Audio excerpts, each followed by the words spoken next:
Fala, gente amiga, tudo bom? Eu sou Carlos Lose e este é o Batata Diário, seu programa de dicas do Diário do Capitão.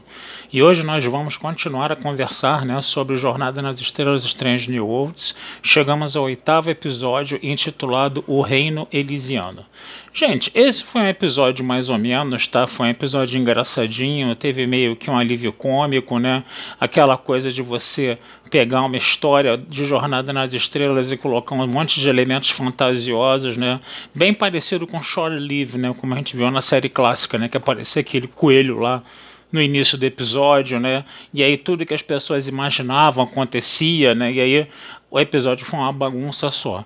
A gente vai ter uma coisa meio parecida, uma vibe meio parecida, né? O episódio ele é centrado no Dr. Mibang e na sua filha, né? Rukia, né? Que está doente e que tem que ficar lá no acumulador do transporte.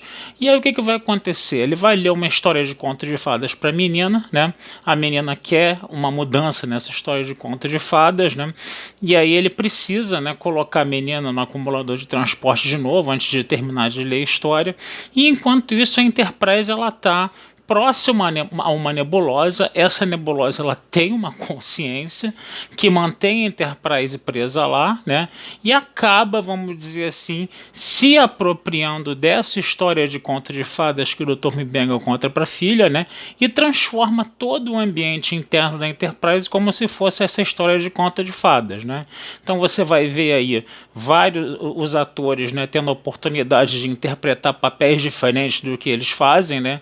A gente vê o Anson Mount sem aquele topete, né, enorme, gigantesco, né? Ele faz um personagem mais covarde, né? E aí a gente vai vendo, né, como os atores podem, né, desenvolver suas potencialidades interpretando outros personagens, né? Isso fica com uma cara enorme de alívio cômico, né? Você vai ter momentos engraçados, né, por causa disso, né? Mas no final das contas, né, esse episódio ele novamente vai trabalhar aquela questão do melodrama, né, que a gente já está tão acostumado a ver nas produções da Secret Hideout, né? E aí ele vai meio que dar um desfecho, né, para essa história da filha do Mibanga, né?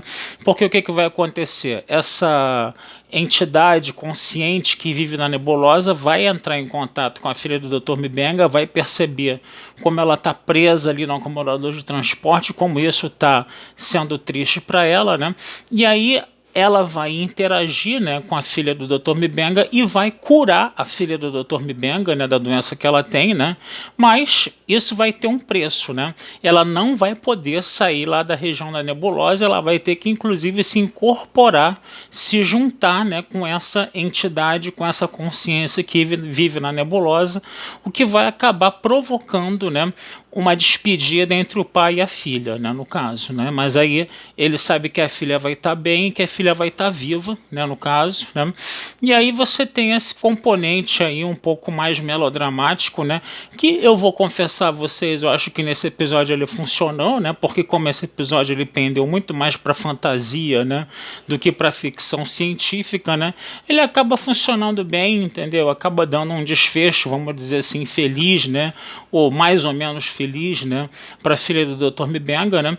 E o interessante também nessa história toda aí foi ver que o Hammer, né, também não foi afetado, né, assim como o do Dr. Mibanga, né, pelo clima de fantasia, né, que a consciência da nebulosa acabou fazendo dentro da Enterprise, porque o Hammer ele tem um poder telepático forte, ele conseguiu bloquear, entendeu?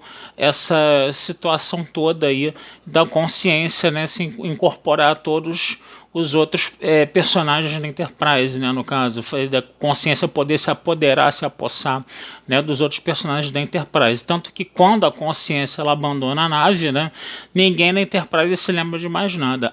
Somente o Dr. Mibanga. Até o Hammer esqueceu, né, do que aconteceu, né? Mas é interessante a gente perceber que esse episódio aí, né, foi um episódio mais pendendo para fantasia, mais pendendo para o lúdico, mais pendendo para brincadeira, coisa e tal. Mas a questão dessa consciência que se apropria da filha do Dr. Mibang, a cura, né, acaba sendo, vamos dizer assim, o desfecho dramático do episódio, que eu achei particularmente um bom desfecho dramático, né? Apesar de você ter sempre aquela carga, né, de melodrama que a gente viu na série. Mas foi um episódio que valeu, eu acho que principalmente pela forma como os demais atores, né, da série ali, né, puderam fazer personagens diferentes do que você está acostumado a ver na série, né? E aí você tem uma exploração de potencialidades ali, você sente que eles estavam se divertindo muito, né, ao interpretar seus personagens do conto de fadas, né, que você sente que a coisa era muito engraçada, que tinha essa brincadeira, essa coisa lúdica, né, de você trabalhar novos personagens ali, né? E o episódio ele acaba valendo, né, por causa desses detalhes aí no caso, tá? Então é mais ou menos isso que eu tinha para falar, tá, gente? Desejo uma vida longa e próspera a todos aí, tá? E a gente vai conversando aí, vai se encontrando nos próximos episódios aí de Strange New Worlds, tá certo, gente? Um abração, fui e até a próxima.